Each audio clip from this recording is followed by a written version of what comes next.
لیکن اس کیس سے میرا کوئی تعلق نہیں ہے. اور انہوں نے بتایا کہ میں نے ایک لائسنس کے لیے دستخط کر کے لیے تھے, ایک اسلحے کے لائسنس کے لیے, اور وہی میرے دستخط یہاں پہ پیش کر دیے گئے ہیں. میرا اس کیس سے کوئی لینا دینا نہیں ہے. اور ہوتا یہ ہے کہ یہیں سے اس گواہ کو اغوا کر لیا جاتا ہے, کمرہ عدالت سے اٹھا کے لے جایا جاتا ہے. جو مجھے وہاں سے چیزیں پتہ چلیں, جو مجھے ان کے فیملی ذرائع نے بتایا اور جو وہاں پہ لوگ موجود تھے انہوں نے بتایا, یہ جو گواہ ہیں جس نے گواہی دے دی تھی کہ جناب میرا تو کوئی تعلق نہیں ہے, اس کو وہاں سے اغوا کر لیا گیا. اور آگے چل کے آپ کو بتاؤں گا کہ اس گواہ کا معاملہ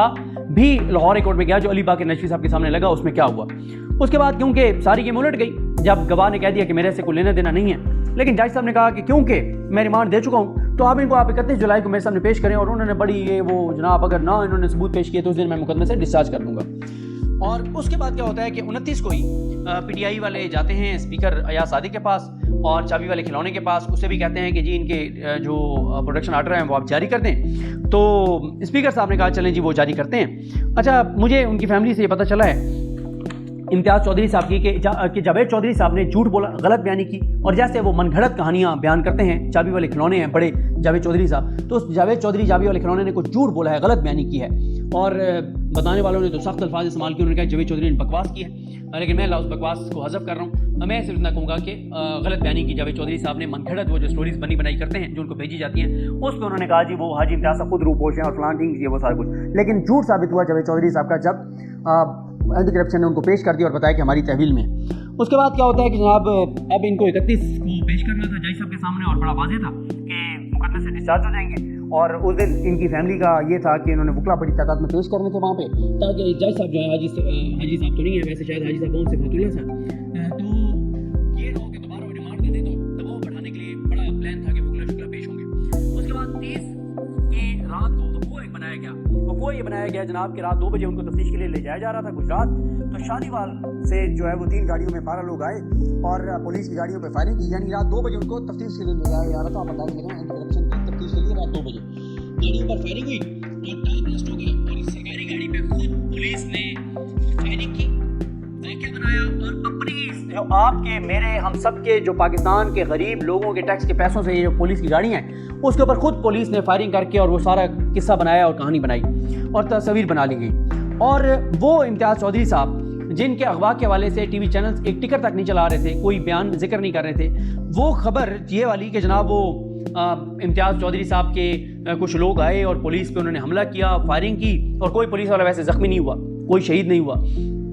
کسی کو کچھ نہیں ہوا اور خراش بھی نہیں آئی. اور وہ پولیس کی اور جو پرلی پارٹی ہے جو اغوا کرنے آئے ہیں, ان کے اغوانی ان سے چھڑوانے آئے ہیں امتیاز چودھری صاحب کے دوست یا ان کے بندے, ان میں سے کسی کو خراش نہیں آئی. اور وہ بڑے آرام سے جیسے مکھن سے بال نکالتے ہیں ایسے وہ حاجی امتیاز صاحب کو پولیس سے بازیاب کروا کے, نہیں بازیاب تو نہیں کہیں گے, مطلب پولیس سے وہ ان کو چھڑوا کے لے گئے. اور یہ خبر جیو سمیت تمام چینلز نمبر 1 ہیڈ لائنز پہ چلاتے ہیں. چابی والے کھلونے یہ ٹی وی چینلز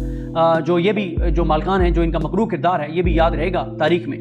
کہ کس طرح سے پاکستان کو اس نہائی تک لانے میں ٹی وی چینلز کے مالکان کا کردار ہے. تو ٹی وی چینلز کے مالکان جناب اپنے بڑے چینلوں کو کہتے ہیں کہ کم چک کے رکھو, پہلی خبر چلاؤ کہ حاجی امتیاز کو اس کے حامی جو ہیں وہ پولیس سے چھڑوا کے لے گئے اور پولیس نے اغوا کا مقدمہ درج کروا دیا.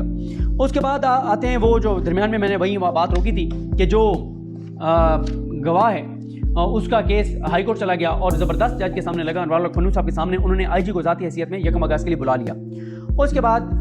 یہ کیس لگ جاتا ہے انوار الحق صاحب کے بجائے علی باقر نجفی صاحب کے سامنے. علی باقر نجفی صاحب کے سامنے معاملہ جاتا ہے تو کیونکہ اس وقت تک ان کو چھوڑ دیا جاتا ہے, ان کے بیٹے کو, اپنا اس گواہ کو, تو ان کا والد اس دن وہاں موجود ہوتا ہے. تو ان سے پوچھا جاتا ہے جی آپ کا بیٹا آ گیا؟ انہوں نے جی آ گیا ہے. تو یہ کیس نمٹا دیتے ہیں. علی باقر نجفی صاحب بالکل نہیں پوچھتے کہ کیسے اغوا کیا گیا تھا, کون اغوا کار تھے, کیا ہوا, کیسے ہوا, کچھ نہیں پوچھتے. اس کے بعد علی باقر نجفی صاحب کے سامنے وہ معاملہ بھی لگ جاتا ہے کہ حاجی امتیاز صاحب کو وہاں سے لے گئے جناب, اغوا کر لیا گیا ہے. تو علی باقر نجفی صاحب جناب ریمارکس مطلب کوئی سخت احکامات نہیں دیتے, سمپل وہ آرڈر کر دیتے ہیں کہ جناب سوموار کو میرے سامنے حاجی امتیاز صاحب کو پیش کیا جائے. اب میں علی باقر نجفی صاحب والے معاملے پہ بعد میں آتا ہوں. یہاں پہ 2 اگست کو یعنی کل جو ہے وہ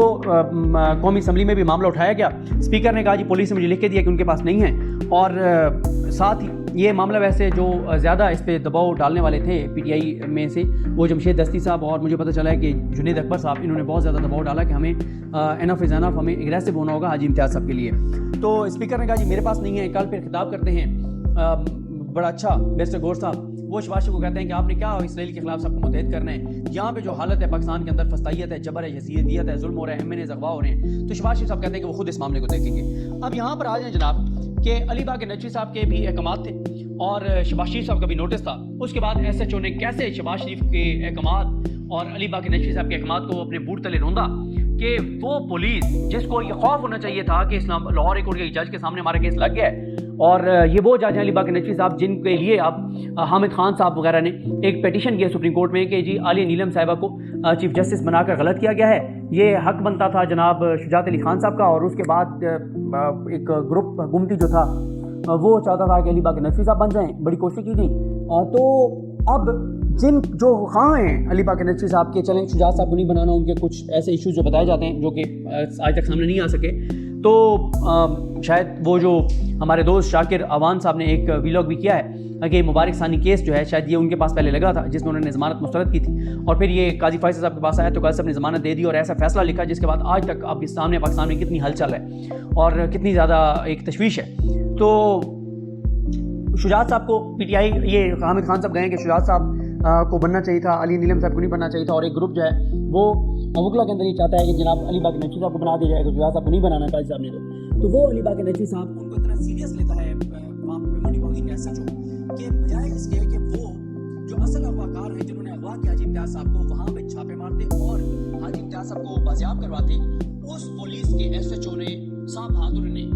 حاجی امتیاز صاحب کی فیملی کے گھروں پر چھاپے مارنے شروع کر دیے کہ ہم نے ان کے گھروں سے بازیاب کروانے ہیں، انہوں نے اغوا کیا ہوا ہے۔ اب آپ اندازہ لگائیں جب ہم کمپیریزن کرتے ہیں علی باغ نقوی صاحب کا اور میاں گل حسن اورنگزیب صاحب کا یا لاہور ہائی کورٹ کے کچھ ججز کا اور ان عظیم 6 ججز کا، تو پھر آپ بتائیں نا کہ کیا فرق ہے ان میں، یعنی یہاں پہ میاں گل حسن اورنگزیب حکم دیتے ہیں تو سخت آرڈر دیتے ہیں، تو ان کے آرڈر کے 12 گھنٹے کے اندر اندر حکومت کو تھرتھلی مچ جاتی ہے، حکومت سرنڈر کر دیتی ہے اور شہباز گل کے بھائی کو کئی ماہ بعد چھوڑ دیتی ہے اور ان کو گھر پہنچا دیا جاتا ہے۔ اور دوسری طرف جو علی باغ نقوی صاحب ہیں وہ آرڈر دیتے ہیں اور ان کے آرڈر پہ پولیس جو ہے وہ بجائے اس کے کہ اصل اغواکاروں کے ٹھکانوں پہ چھاپے مارتی، وہ پولیس حاجی امتیاز کی فیملی کے گھروں پہ جا کے چھاپے مارنے شروع کر دیتی ہے۔ تو یہ فرق ہے علی باغ نقوی صاحب کا اور یہ فرق ہے اسلام آباد کورٹ کے 6 عظیم ججز کا، یہ فرق ہے علی باغ نقوی صاحب کا اور یہ فرق ہے شاہد کریم صاحب کا، یہ فرق ہے علی باغ نقوی صاحب کا اور یہ فرق ہے انور الحق پنو صاحب کا، یہ فرق ہے علی باغ نقوی صاحب کا اور نصیر جاوید گلال صاحب کا، جن کے فیصلے پہ جو ہے وہ پھر پنجاب کی کوئی پولیس جو ہے وہ اغوا نہیں کر سکی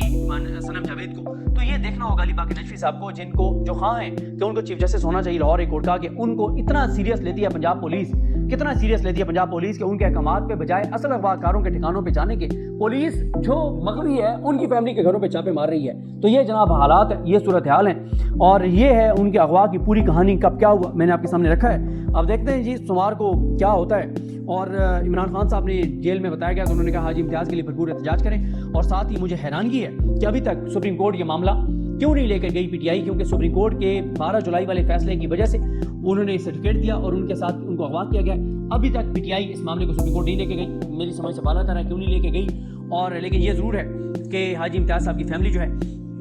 وہ عبدالشکور جو صاحب ہیں رانا عبدالشکور خان جو شہباز گل کی فیملی کے وکیل تھے، اور میاں احسان الحق صاحب جو شہباز گل کی فیملی کے وکیل تھے، ان سے رابطہ کر رہی ہے، اور شاید اب یہ ان کی حاجی امتیاز صاحب کی فیملی جو ہے وہ اپنا کیس وڈرا کر لے لاہور ہائی کورٹ سے علی باغ نقوی صاحب کی عدالت سے، اور یہ معاملہ اسلام آباد ہائی کورٹ لے آئیں، کیونکہ اس کی وجہ یہ ہے کہ الزام جو ہے وہ اسلام آباد کی جورسڈکشن بنتی ہے، تو اس لیے شاید اسلام آباد ہائی کورٹ یہ معاملہ آ جائے۔ تو یہ ہے جناب صورتحال، یہ میں نے آپ کو بتایا ہے کہ شہباز شریف صاحب نے کل کہا TV چینلز نے لائیو دکھایا کہ میں اس معاملے کو دیکھوں گا، SHO نے کہا رک جاؤ شہباز شریف صاحب، آپ کو آپ کی مجھے حیثیت پتہ ہے، آپ کی سیاسی اوقات مجھے پتہ ہے، آپ کتنے بڑے وزیر اعظم ہیں، تو میں بتاتا ہوں آپ کو۔ انہوں نے کہا شہباز شریف نے کیونکہ نوٹس لیا ہے تو اب میں بتاتا ہوں، پھر SHO نے جا کے اور حاجی امتیاز کے گھروں کے اوپر ان کی فیملی کے گھروں کے اوپر چھاپے مارے ہیں۔ تو یہ جواب دیا ہے ایک طاقتور SHO نے علی باغ نقوی صاحب کو اور شہباز شریف صاحب کو، ایک وزیر اعظم ہے اور ایک chief justice Lahore high court بننا چاہتے ہیں، دونوں کو بتایا SHO نے کہ جناب آپ کی ہمارے نزدیک وقت یہ ہے جو یہ میں آپ کو دکھا رہا ہوں کہ آپ لوگوں کے نوٹس اور احکامات کے بعد یہ میں کر رہا ہوں، روک سکو تو روک لو۔ مجھے اپنے دعا میں یاد رکھیں۔ اللہ کریم آپ سب کو حامی ناصر۔ اللہ حافظ۔